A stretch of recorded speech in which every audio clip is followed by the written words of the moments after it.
हरे कृष्णा कृष्ण कृष्ण हरे हरे, हरे राम राम राम हरे हरे।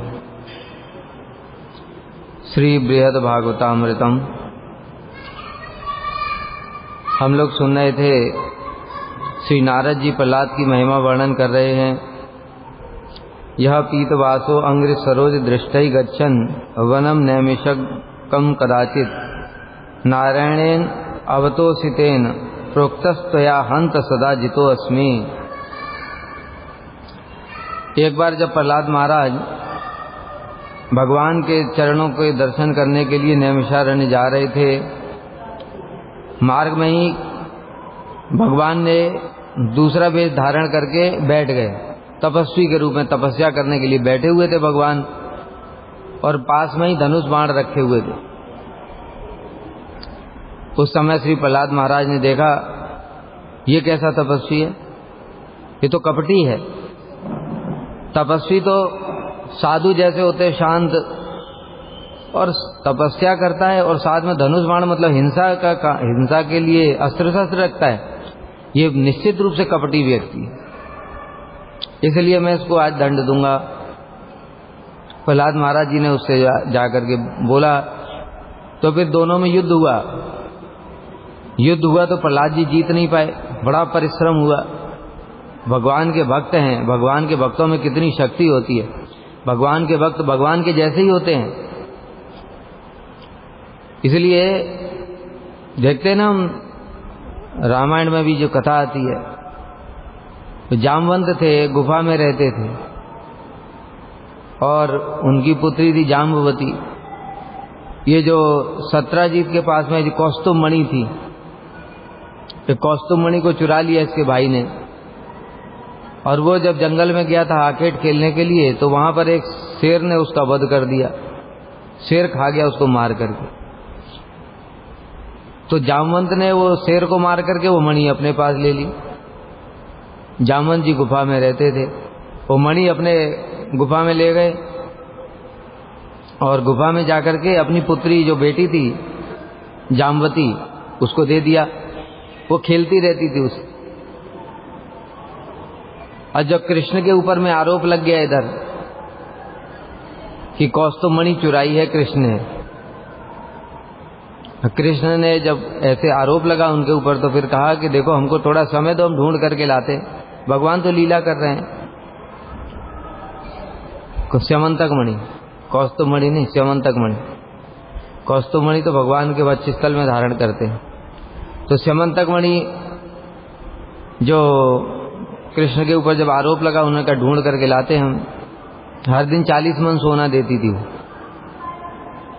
कृष्ण गए, वहां पर देखा जंगल में शेर मरा पड़ा है, पास में ये गुफा है, उस गुफा के अंदर चले गए। जामवंत थे वहां पर।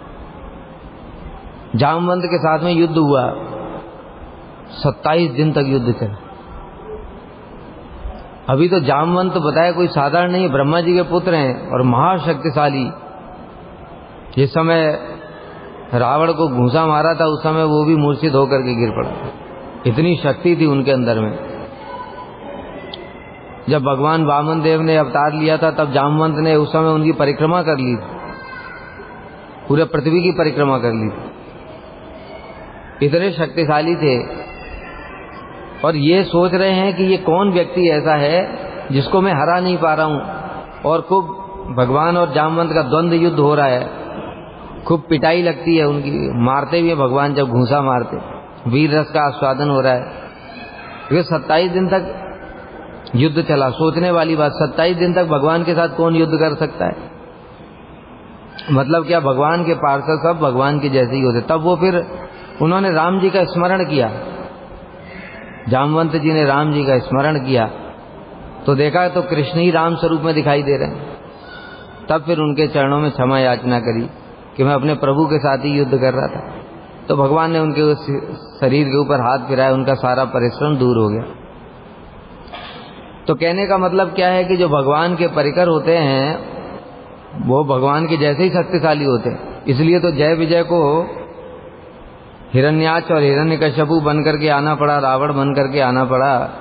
इस जगत में क्यों? भगवान वीर रस का आस्वादन करना चाहते हैं। वीर रस का आस्वादन किसके साथ में करेंगे? अपने जैसे ही व्यक्ति के साथ में तो युद्ध होना चाहिए।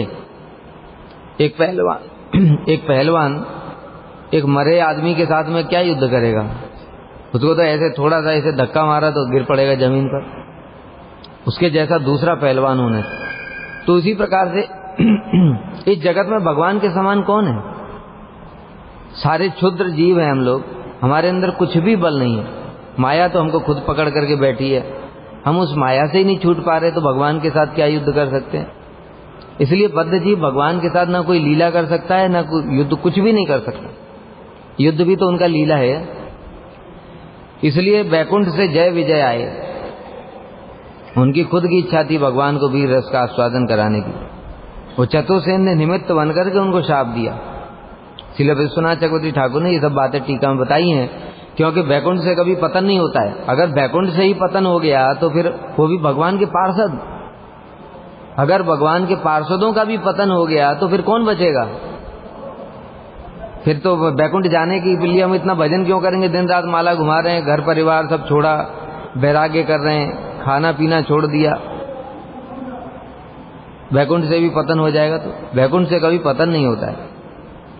इसलिए जय विजय की ये अपनी इच्छा है कि भगवान को वीर रस का आस्वादन कराएं। इसलिए चतुर्सेन ने निमित्त बनकर उनको शाप दिया, और शाप के कारण वे इस जगत में आ गए, असुर बन करके आए, जिससे भगवान के साथ युद्ध हो तो विपरीत भाव हो।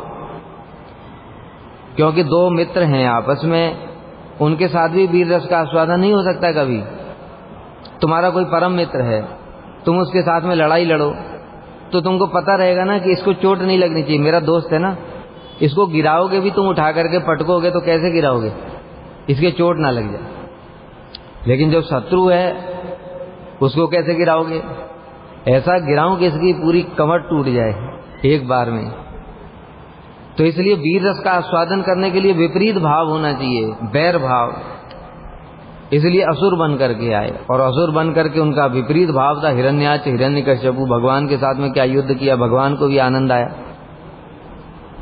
तो कहने का मतलब है भगवान के जो पार्षद होते हैं भगवान के जैसे ही होते हैं। इसलिए प्रहलाद महाराज जब युद्ध कर रहे हैं और हरा नहीं पा रहे हैं, उनको भी आश्चर्य हो रहा है, कौन इतना शक्तिशाली है ये तपस्वी, साधारण तो नहीं है, इतनी शक्ति है इसके अंदर में।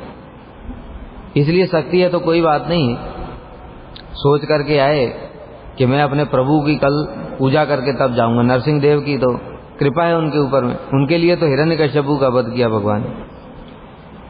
इसलिए सुबेरे सुबेरे उन्होंने फिर पूजा करी। युद्ध में जाने से पहले भगवान को माला पहनाई, और माला पहना करके युद्ध करने के लिए चले गए। जो ही धनुष बाण चला करके उसको सामने देखा, आश्चर्य में पड़ गए। जो माला भगवान को पहनाई थी वो तो इसके ही गले में है। समझ गए ये तपस्वी नहीं, ये तो प्रभु ही हैं। इसलिए प्रभु जी के चरणों में साष्टांग प्रणाम किया। भगवान भी खुश हो गए। भगवान ने उनके शरीर के ऊपर में हाथ फेरा, उससे उनका जितना भी परिश्रम हुआ था युद्ध में वो खत्म हो गया। इस प्रकार से भगवान ने बड़ी प्रेम किया उनको, और बहुत सारी चीजें बताई। किंतु प्रहलाद जी ने प्रतिज्ञा की थी कि कल मैं इसको पराजित करके ही रहूंगा। तो उन्होंने प्रभु को अपनी प्रतिज्ञा के विषय में बताया कि प्रभु अब मैं क्या करूं, मैंने तो प्रतिज्ञा करी थी कि आपको मैं पराजित कर दूंगा। तो भगवान हंसने लगे, और हंस करके कहते हैं, प्रहलाद तुम्हारे जैसे भक्तों के द्वारा तो मैं सब समय ही जीत लिया गया हूं, और क्या पराजित करना है? इसलिए तुम तो सब समय ही मुझको जीत करके ही बैठे हो। तो इस प्रकार से भगवान ने स्वयं ये बोला है कि मैं तुम्हारे जैसे भक्तों के द्वारा जीत लिया गया हूं, तुम्हारी मेरे ऊपर विजय हुई है। स्वयं भगवान कह रहे हैं, तो सोचो कितने प्रिय भक्त। यही नारद जी बता रहे हैं कि प्रहलाद तुम इतने प्रिय हो भगवान को, पर भगवान ने स्वयं ही बोला है कि तुम्हारे द्वारा तो मैं जीत लिया गया हूं। श्री परीक्षित उवाच एवं वदन नारदो असौ हरिभक्ति रसाणवः तन्नर्म सेवको नित्यं जितम अस्माभि।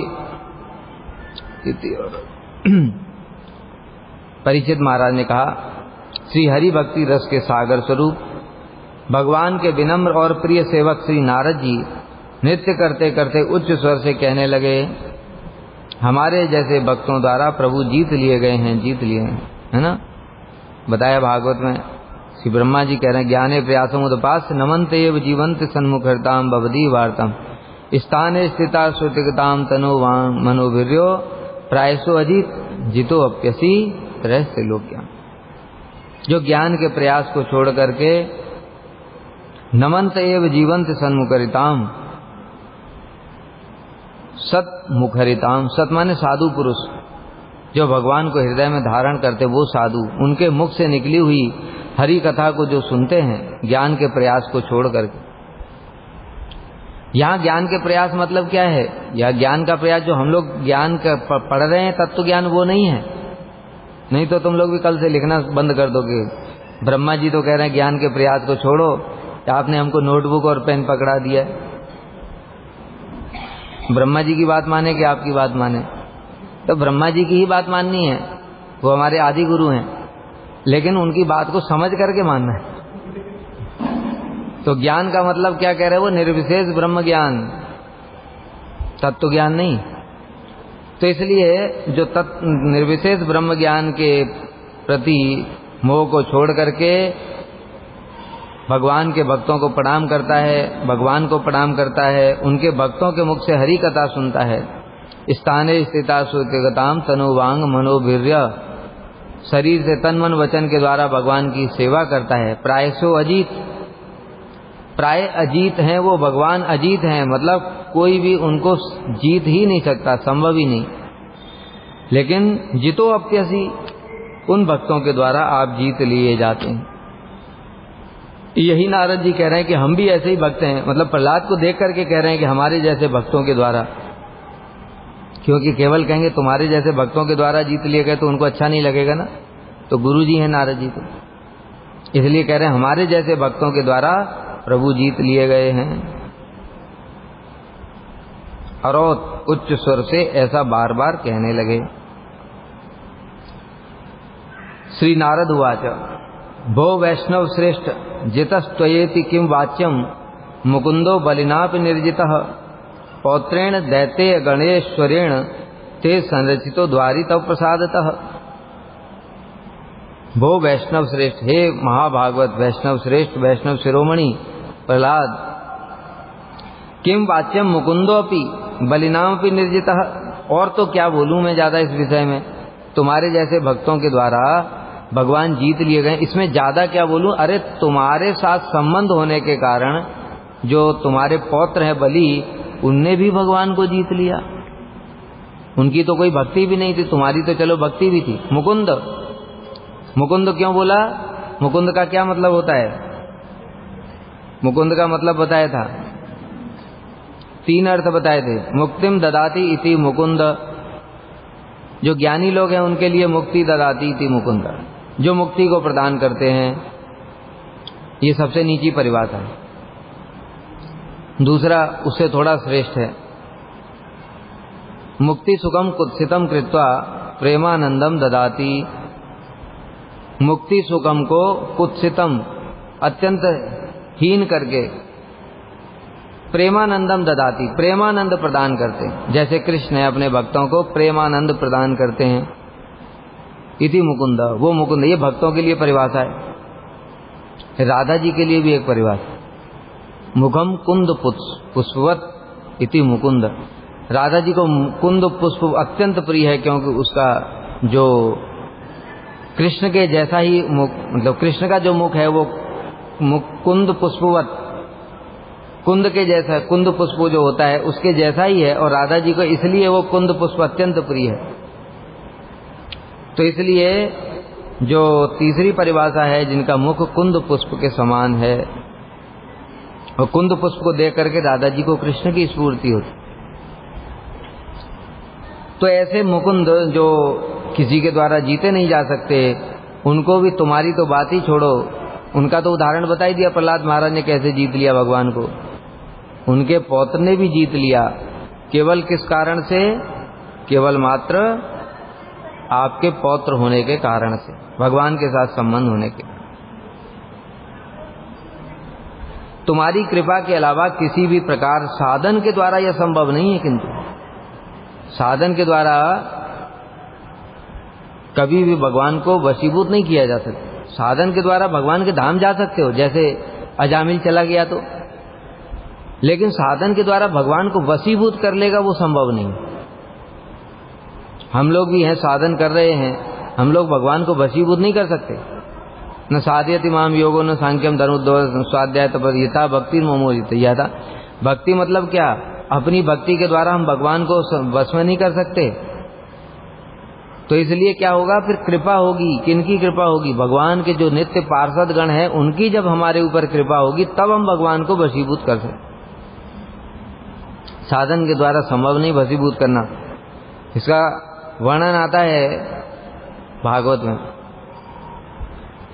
जो दंडकारण्य के ऋषि मुनि थे, इन सब ने तपस्या करी, ये गोपी तो बन गए, गोपी बन गए, किंतु फिर भी सिद्धि नहीं हुई। नित्य संग सिद्धा जो हैं, नित्य सिद्धा जो गोपियां हैं, उनका जब संग किया उसके फलस्वरूप जो कितने सारे जितने भी साधन भक्त थे जो गोपी बने, उसमें कुछ ने नित्य सिद्धा गोपियों का संग किया, उनकी कृपा हुई, उनकी कृपा से फिर इनको रास में प्रवेश मिला। जो कृपा, तब कृष्ण जाकर के वशीभूत हुए। जो और दूसरे थे जिनको नित्य सिद्धा गोपियों का संग प्राप्त नहीं हुआ, उनको रास में प्रवेश ही नहीं हुआ। मतलब बिना कृपा के रास में प्रवेश संभव ही नहीं है। इसलिए फिर जब कृष्ण बंसी बजाई तो उनके अंदर में तीव्र विरह उत्पन्न हुआ। वो विरह उत्पन्न हुआ तो फिर उनका जो थोड़ा बहुत अशुभ था, वो भी जो कसाय थे वो सब खत्म हो गए। फिर योग माया की कृपा हुई। जो योग माया की कृपा से फिर योग माया ने उनकी सहायता करी, तब जाकर के उन्होंने रास में प्रवेश किया। मतलब बिना कृपा के रास में संभव नहीं है प्रवेश। गोपेश्वर महादेव, योग माया देवी दोनों तो हमारे रूप सनातन मठ है ना, उसमें बाहर बैठे हुए हैं, इसलिए उनकी कृपा से ही अंदर प्रवेश होगा। इसलिए बिना कृपा के भगवान वशीभूत नहीं होंगे, भगवान के धाम जा सकते हो। तो इसलिए यहां पर कह रहे हैं नारद जी, तुम्हारी कृपा के अलावा और किसी साधन के द्वारा यह संभव नहीं है कि भगवान वशीभूत हो जाएं। बलि महाराज की जीत का लक्षण बता रहे हैं। भगवान को संपूर्ण रूप से जय करके, अर्थात उनको अपने द्वारपाल के रूप में रखा है।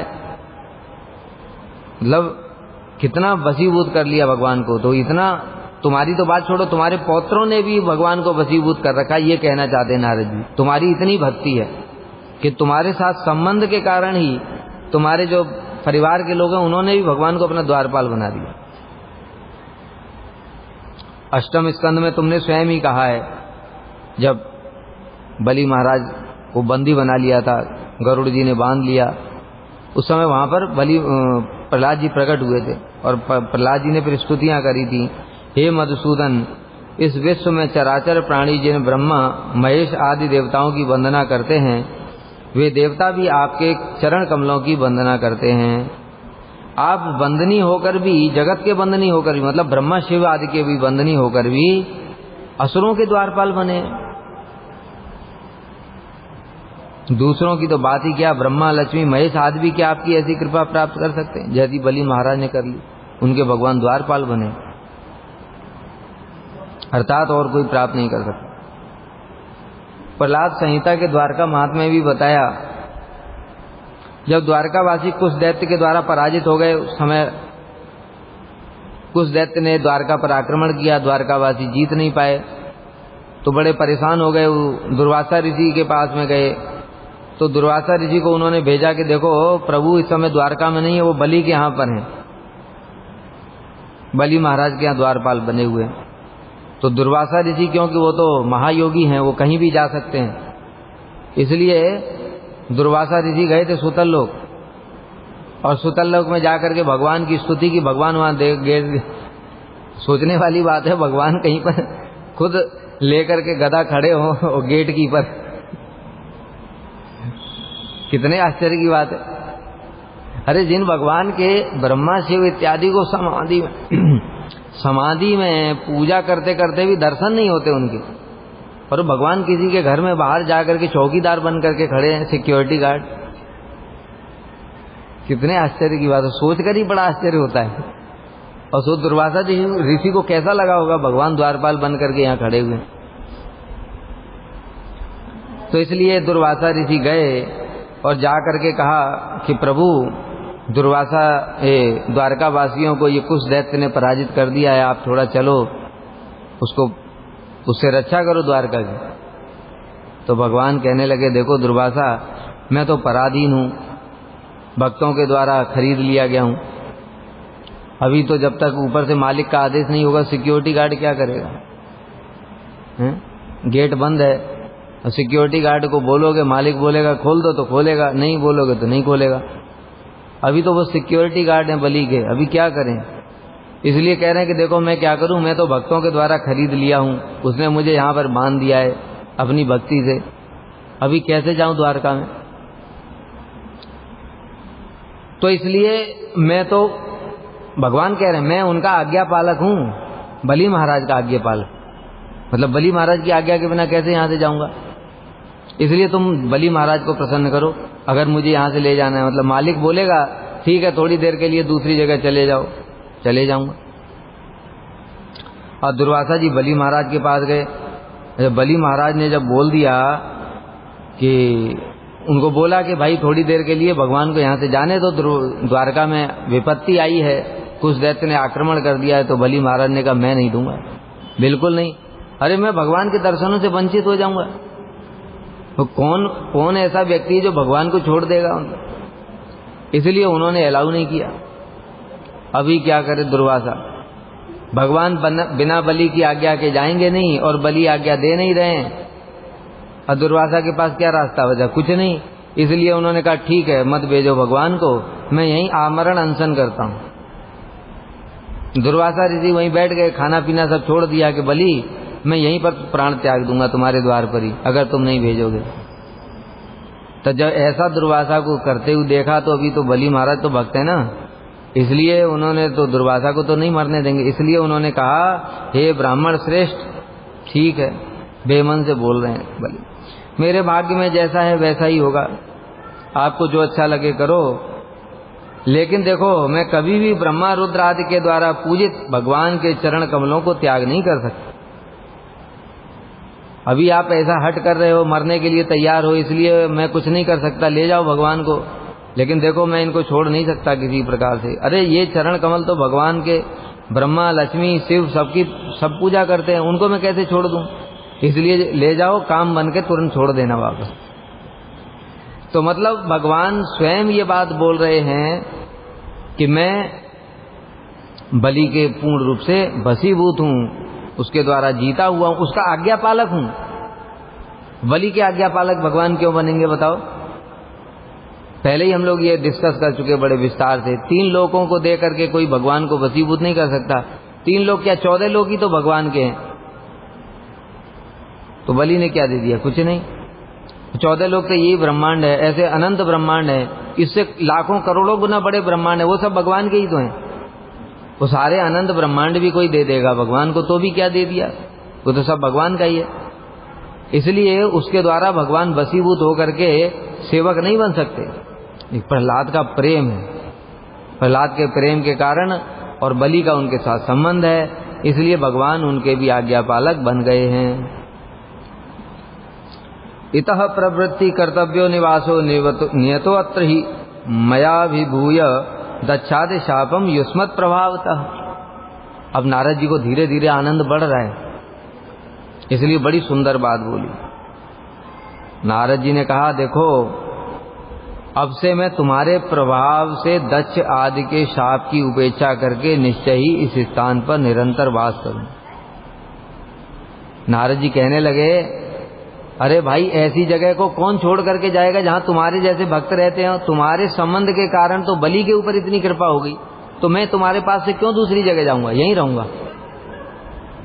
और क्या कह रहे, विशेष बात, तुम्हारे प्रभाव से भक्त जहां पर रहते हैं उनका क्या प्रभाव होता है पता है? वहां पर माया नहीं व्याप्ति है, वहां पर किसी का कुछ काम नहीं करता है, कोई भी चीज काम नहीं करती। जैसे उदाहरण देता हूं, जब रामायण का युद्ध चल रहा था। उस समय मेघनाद ने नागपाश में बांध दिया, राम और लक्ष्मण दोनों को नागपाश में बांध दिया। तो अभी हनुमान जी सब बड़े परिकर सब चिंतित हो गए। उन्होंने देखा क्या करें क्या करें। किसी ने उपाय बताया, भाई गरुड़ जी को बुलाओ, गरुड़ जी नागों को खा जाते हैं। गरुड़ जी के पास हनुमान जी गए और कहने लगे, गरुड़ जी जल्दी चलो, प्रभु को नागपाश में बांध दिया, सुबेरा होने से पहले काटना पड़ेगा।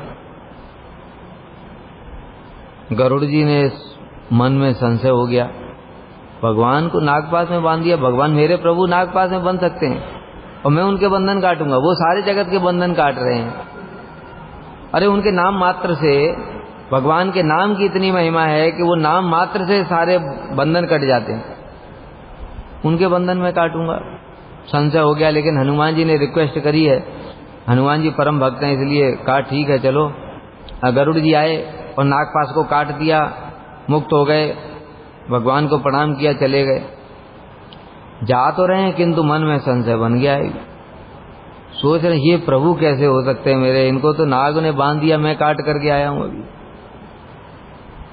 संशय। नारद जी रास्ते में आ रहे थे, नारद जी से गरुड़ जी ने कहा, प्रणाम किया, फिर उसके बाद में कहा, नारद जी एक मन में कुछ डाउट है। नारद जी ने कहा बोलो। कहते ऐसी ऐसी बात हो गई है, अभी ये प्रभु कैसे हो सकते हैं? प्रभु का तो नाम लेने से भवबंधन कट जाता है, मैं इनके खुद के बंधन काट के आ रहा हूं। नारद जी हंसने लगे, कहते गरुड़ उनकी माया ने मुझे बहुत नचाया,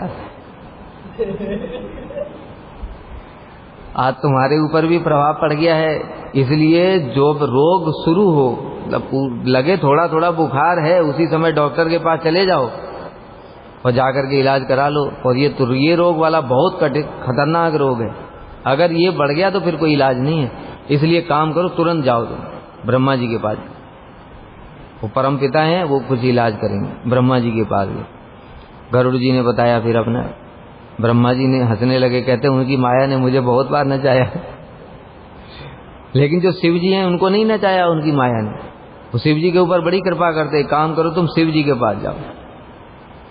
अभी गरुड़ जी ने कहा ठीक है शिव जी के पास जाता हूँ। शिव जी के पास गए। शिव जी उस समय कैलाश से जा रहे थे, वरुण ने कुछ इनविटेशन दिया था, किसने, कुबेर ने कुछ इनविटेशन दिया था उनके यहाँ, शिव जी को बुलाया था निमंत्रण में। तो उनके निमंत्रण में जा रहे थे शिव जी, रास्ते में गरुड़ जी मिल गए। कहते प्रभु प्रणाम किया, फिर कहते कुछ आपसे कुछ बात करनी थी। कहते हाँ बोलो। कहते ऐसी ऐसी बात है, मुझे संदेह हो गया है। शिव जी हंसने लगे, कहते हैं देखो भगवान की माया बड़ी प्रबल है गरुड़, और मैं तुमको बता तो देता, लेकिन क्या है तुम ऐसे समय पर मिले हो, ये कोई कथा सुनाने का टाइम? भाई कोई किसी के यहाँ निमंत्रण में जा रहा है, 12 बजे का निमंत्रण है, अभी 1 बजे पहुंचेगा तो प्रसाद खत्म हो जाएगा, इसलिए कथा सुनाने का ये टाइम नहीं है। तो तुम एक काम करो, तुम काकभुसंडी के पास चले जाओ। खग जाने खग की भाषा, एक तो तुम भी पक्षी हो, वो भी पक्षी है, खग की भाषा अच्छे से समझता है। दूसरा तुम ठीक टाइम पे भी नहीं आए हो, ऐसे टाइम पे आए हो जो कि मतलब कथा सुनाने का टाइम नहीं है, इसलिए तुम यहाँ से चले जाओ।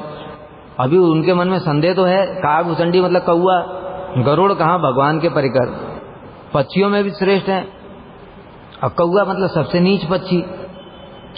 लेकिन शिव जी ने बोला है, इसलिए शिव जी के ऊपर तो सारा जगत विश्वास करता है, शिव जी तो जगत गुरु हैं, इसलिए शिव जी की बात मान करके गरुड़ जी चले। मन में फिर भी सोचते जा रहे हैं कि क्या होगा पता नहीं, काकभुसंडी से क्या कथा सुनूंगा, ऐसा सोच रहे हैं।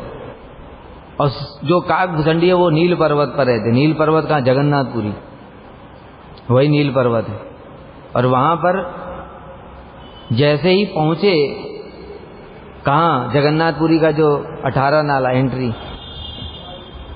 ठीक है, जहां से सीमा शुरू हो जाती है पुरी की, वहीं से शुरू होती है। वहां जैसे ही अंदर घुसे, माया दूर हो गई, उनको प्रभु के साक्षात दर्शन होने लगे।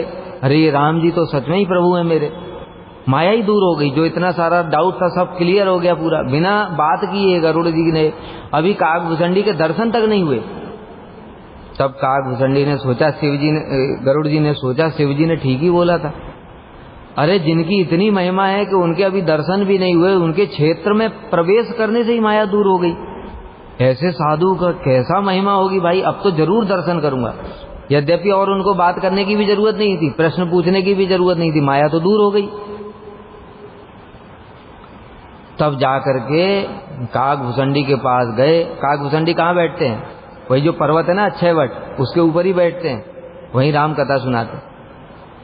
तो वहां पर बैठ करके गरुड़ जी ने प्रणाम किया जाकर के। जब काकभूषणी ने देखा, अरे गरुड़ जी वो साक्षात भगवान के परिकर हैं, उनके वाहन हैं। काकभूषणी ने भी प्रणाम किया। तो काकभूषणी गरुड़ जी से कह रहे हैं, आप तो इतने श्रेष्ठ हैं, भगवान के पार्षद हैं, आप मुझे क्यों प्रणाम कर रहे हैं दीनतापूर्वक? तब गरुड़ जी ने बताया, आप साधारण नहीं हैं, मैंने अनुभव कर लिया, आपके क्षेत्र में प्रवेश करने मात्र से मेरी माया दूर हो गई, आपको निश्चित ही प्रणाम करना चाहिए। तब फिर उन्होंने पूछा कि देखो मेरी माया तो दूर हो गई है, लेकिन मैं आपके मुख से राम कथा सुनना चाहता हूं, और आपकी ऐसा क्या कारण है जिसके कारण इस क्षेत्र में प्रवेश करने से ही माया दूर हो गई? तो फिर काकभूषणी ने फिर अपना पूर्व कथा सुनानी शुरू की कि मैं ऐसा था, पूरा अपनी बताई हिस्ट्री सारी। और फिर बताया कि जब भगवान ने मुझे जब दर्शन दिया था राम जी ने, और राम जी ने दर्शन दिया था, दर्शन देने के बाद मुझसे कहा था, काकभूषणी तुम जहां पर भी रहोगे 1 योजन तक माया नहीं व्यापेगी, 1 योजन तक। इसलिए वो 1 योजन तक माया नहीं व्यापती, इसलिए गरुड़ जी ने जैसे ही वो 1 योजन की सीमा में प्रवेश किया, माया खत्म हो गई। भक्तों का ऐसा प्रभाव होता है। और भी है, एक कथा सुनी एक गुरु और चेले की, उसमें भी है, एक महाभागवत गुरु थे और एक उनका शिष्य था। वो शिष्य का मृत्यु का समय आ गया, मृत्यु का समय आ गया तो यमदूत आ गए। और गुरुजी को तो पता है, गुरुजी महाभागवत है, अंतर्यामी भी हैं, गुरुजी सब जानते हैं। तो इसको मृत्यु का टाइम आ गया है, इसको लेने के लिए आ गए हैं यमदूत। उन्होंने शिष्य को बुलाया, कहते इधर आ, पैर दबा। पैर दबाने लगा, गुरुजी के पैर दबाने लगा। अभी यमदूत आ गए, यहाँ पे खड़े हुए हैं, और गुरुजी की इतनी शक्ति है कि यमदूत पास नहीं आ सकते। खड़े खड़े इंतजार करते रहे घंटों बेचारे। और गुरुजी को तो पता है यमदूत खड़े हैं, शिष्य को कुछ नहीं पता है किंतु। इसलिए यमदूतों ने देखा जब गुरुजी तो इसको छोड़ ही नहीं रहे, कभी 1 पैर दबा, कभी 2 पैर दबा, कभी हाथ दबा, कभी छोड़ते ही नहीं है। घंटों हो गए बेचारे, कितना वेट करेंगे, उनको भी तो दूसरों को भी तो लेके जाना है। इसलिए वापस चले गए यमराज के पास। कहते हैं महाराज आज तो हम खाली हाथ लौट आए। कहते क्यों? कहते हम क्या करें, वो गुरुजी के पास बैठा है, गुरुजी आप जानते नहीं वो सिद्ध हैं, उनके पास हम नहीं जा सकते। तो यमराज ने कहा देखो उसको लोभ दो, लोभ देके गुरुजी से दूर करो, तब तो आएगा। फिर यमदूत आए, यमदूत आने के बाद में फिर उसको लोभ देने लगे। जैसे जिसको जो चीज अच्छी लगती है, जब बच्चे होते हैं ना उनको आइसक्रीम दिखा दो, उसके बाद में देखो सब बात मानेंगे। ऐसे ही उसको भी प्रलोभन देने लगे। अब प्रलोभन जब दिया उसको, तब उसका मन जो है चंचल हो गया। अभी गुरुजी के पैर दबा रहा है, लेकिन उधर यमदूत जो प्रलोभन दे रहे हैं उनकी तरफ देख रहा है बार बार। फिर गुरुजी से कह रहा है, गुरुजी थोड़ा, गुरुजी जानते हैं यमदूत खड़े हैं, इसको प्रलोभन दे रहे हैं, और ये इसलिए इसका मन चंचल हो गया है, वो प्रलोभन को देख करके लालच में आ रहा है, अभी इसको उठा करके ले। गुरु चुप, चल पैर दबा। पैर दबाने लगा, फिर पैर दबाने लगा। अब बार बार यमदूत उसको, फिर जा करके यमदूत वापस लौट गए। फिर यमराज जी के पास, कहते क्या हुआ? कहते महाराज प्रलोभन तो दिया था, उसका मन भी थोड़ा एक बार चंचल हुआ था, लेकिन गुरुजी ने उसको फिर पकड़ लिया। कहते बार बार दो, सफलता मिलेगी। फिर आ गए, फिर दोबारा बार बार करने लगे, तो वो भी बार बार गुरुजी थोड़ी देर के लिए। अब गुरुजी ने जब देखा कि अब तो मानता ही नहीं है, तो बताए ना भगवान भी जीव की स्वतंत्रता में हस्तक्षेप नहीं करते, वो तो उसकी रक्षा कर रहे हैं, उसको पता नहीं है किंतु। तो इसलिए उसने जब गुरुजी से बार बार फिर कहने लगा, तो गुरुजी ने कहा ठीक है जाओ। बस जैसे ही उनके प्रभाव क्षेत्र से बाहर निकला, यमदूत पकड़ करके ले आए। तो ये घटनाएं गलत नहीं है, ये सब सत्य बात है। हमने भी खुद इस चीज का अनुभव किया है, लेकिन वो बताएंगे नहीं। इतना उदाहरण है शास्त्र में, प्रभुपाद जी का भी उदाहरण है। मतलब प्रभुपाद जी के एक शिष्य थे जिन्होंने ये योगपीठ मंदिर में बड़ी सहायता करी, है ना। उसके बाद में तो उनकी मृत्यु आ गई थी, लेकिन श्रील प्रभुपाद ने उनकी मृत्यु को 1 महीने तक रोक करके रखा, और 1 महीने के बाद में फिर अपने शिष्यों को भेजा, कहते जाओ उनके प्रभु जी के घर पर देख कर, ग्रस्त थे उनके, देखा तो उनकी मृत्यु हो गई। तो प्रभुपाद ने बताया कि इनकी मृत्यु तो 1 महीना पहले ही हो गई, या मैंने रोक करके रखा। महाभागवतों का कितना शक्ति है। श्रील वामन गोसाई महाराज जी का अनेक सारे उदाहरण हैं। तो कहने का मतलब क्या है, नारद जी कह रहे हैं कि देखो दक्ष ने मुझे शाप दिया था। क्या शाप दिया था दक्ष का भी, वो भी बड़ी सुंदर कथा है। दक्ष प्रजापति ने ब्रह्मा जी से फिर वरदान इत्यादि मांगा। उसके बाद में ब्रह्मा जी ने कहा जाओ सृष्टि करो, सृष्टि की शक्ति संचार करी। दक्ष प्रजापति ने कितना 10,000 संतानें उत्पन्न करी, 10,000 संतानें उत्पन्न करी और उनको भेजा जाओ तपस्या करो, और तपस्या करो, भगवान की तपस्या करो। तपस्या करके क्या वरदान मांगना कि जैसे मैंने संतानें उत्पन्न करी हैं तुम लोगों को, ऐसे तुम लोग भी संतान उत्पन्न करो। भगवान से प्रार्थना करना, और इस प्रकार से सृष्टि आगे बढ़ेगी। तपस्या करने गए, बड़ी कठोर तपस्या करी। नारद जी पहुंच गए वहां, और पहुंच करके पूछने लगे भाई तुम लोग क्यों तपस्या कर रहे हो। उन्होंने अपने मन की बात बता दी कि हमारे पिताजी ने आदेश दिया है कि तपस्या करो, तपस्या करने के बाद संतान उत्पन्न करना, सृष्टि आगे बढ़ाना। तो नारद जी ने कहा अरे लोग कैसी बातें कर रहे हो, इतना तपस्या करके फिर संसार में ही फंसना चाहते हो। फिर उन्होंने गृहस्थ आश्रम के लिए इतना सारा बोला उनको, और वैराग्य की बातें बताई, भगवान की भक्ति की बातें बताई, प्रचार कर दिया। वहीं 10,000 लोगों को एक साथ प्रचार कर दिया नारद जी, और वो 10,000 पूरे भक्त बन गए। वापस लौट करके आए, पिताजी को प्रणाम किया, कहा पिताजी आशीर्वाद दो, हम भजन करने जा रहे हैं। पिताजी कहने लगे हैं अरे मैंने तुम्हें आशीर्वाद किसके लिए दिया था, संतान उत्पन्न करके सृष्टि बढ़ाने के लिए, तुम आशीर्वाद मांग रहे हो भजन करने के लिए। अरे पिता की आज्ञा पालन करो। उन्होंने कहा देखो पिता की आज्ञा हम नहीं पालन कर सकते, घर गृहस्थी के जंजाल में हमको नहीं फंसना है। नारद जी ने हमको उपदेश दिया है, बहुत अच्छी बात बताई, हम जा रहे भजन करेंगे। चले गए। दक्ष प्रजापति को क्रोध तो बहुत आया नारद के ऊपर, पर नारद जी तो कोई साधारण नहीं है, इसलिए पहली बात तो क्रोध को जैसे तैसे सहन कर लिया। फिर 1,000 संतानें उत्पन्न करी दक्ष प्रजापति ने। 1,000 संतानें उत्पन्न करने के बाद में फिर उनको कहा जाओ तपस्या करो। फिर जाकर के उन्होंने तपस्या की, नारद जी फिर पहुंच गए। 10,000 पहले ही साधु बना दिए थे, 1,000 और पहुंच गए, और उनको जाकर के फिर वही बात बोली, अरे तपस्या करके भी गृहस्थी में फंसना चाहते हो, अरे भगवान का भजन करो, भगवान के धाम जाओगे, उनकी सेवा करोगे, आनंद लोगे, यहाँ क्या रखा है संसार में। उनका बाट वो भी आए, पिताजी को प्रणाम किया। पिताजी जा रहे हैं भजन करने के लिए। अभी तो पिताजी से क्रोध सहन नहीं हुआ पूरा, उन्हें पता चला कि नारद जी ने उपदेश दिया। नारद जी को बस अब तो दक्ष को बिल्कुल सहन नहीं हुआ, इसलिए उन्हें साफ दे दिया, अरे मूढ़ तुम त्रिभुवन में केवल भ्रमण ही करते रहोगे, एक स्थान पर स्थिर होकर के नहीं रह पाओगे। मतलब कि अगर एक स्थान पर रहेंगे तो फिर उपदेश देंगे, फिर लोगों को फिर परेशान करेंगे, भजन में लगा देंगे, फिर क्या कहते हैं संतान उत्पन्न कैसे होंगी, मतलब सृष्टि कैसे चलेगी। इसलिए एक स्थान पर रह ही नहीं पाओगे तुम। शाप दे दिया दक्ष प्रजापति ने, शाप दे दिया। जरा ने भी शाप दिया था। जरा पता है जरा कौन थी? पुरंजन उपाख्यान।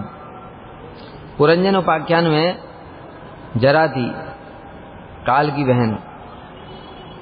वो जरा वो अपने विवाह के लिए योग्य वर ढूंढ रही थी, लेकिन उससे विवाह करेगा कौन? बड़ी कुरूप, भयंकर कुरूप, शरीर से दुर्गंध आ रही है, और कुरूप स्त्री हो, उससे तो शादी कौन करेगा बताओ। अब वो सबसे शादी के लिए ढूंढ रही थी। रास्ते में नारद जी मिल गए।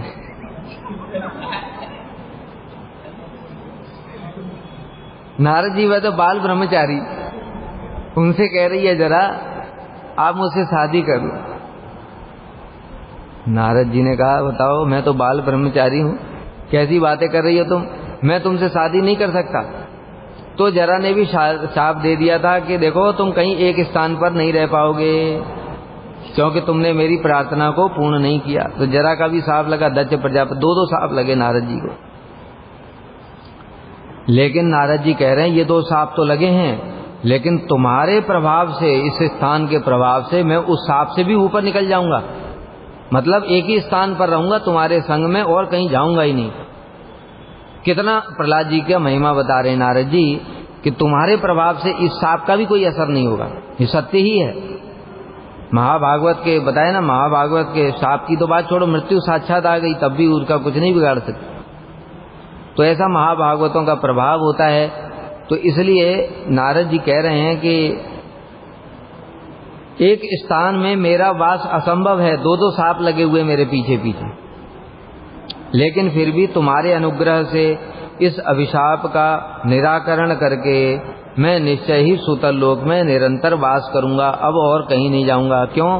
तुम्हारे जैसे भक्त का संग और कहाँ मिलेगा। भाई भक्तों को क्या चाहिए? भक्तों को इस जगत में कुछ भी नहीं चाहिए, केवल साधु संग चाहिए। तो इसलिए कह रहे तुम्हारे जैसा साधु जिसके कारण उसके पौत्र के भी भगवान वशीभूत हैं, ऐसा साधु कहाँ पर मिलेगा।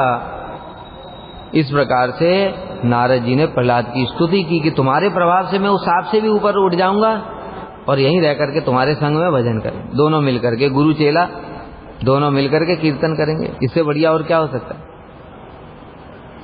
श्री परीक्षित उवाच स्वश्लाघा सहना शक्ते लज्जावनमिताननः प्रहलादो नारदम नत्वा गौरवाद अवदच्छनई। अब भक्तों का जैसा गुण होता है, भक्तों को कभी भी अपनी प्रशंसा अच्छी नहीं लगती, महिमा अच्छी नहीं लगती, और ऊपर से गुरु जी महिमा बता रहे हैं। बताओ, नारद जी गुरु जी हैं और गुरु जी अपने शिष्य को कह रहे हैं कि बेटा तुम्हारी कृपा से मतलब मेरा साप भी दूर हो जाएगा। कितना खराब लगेगा शिष्य को, अगर सत शिष्य हमारे जैसा होगा तो हाँ कितनी महिमा है मेरी, गुरु जी भी प्रणाम कर रहे हैं। लेकिन वो तो सत शिष्य है ना, महाभागवत है, इसलिए उनको बहुत खराब लगा। मतलब कैसा कांटे के समान चुभा नारद जी का वचन।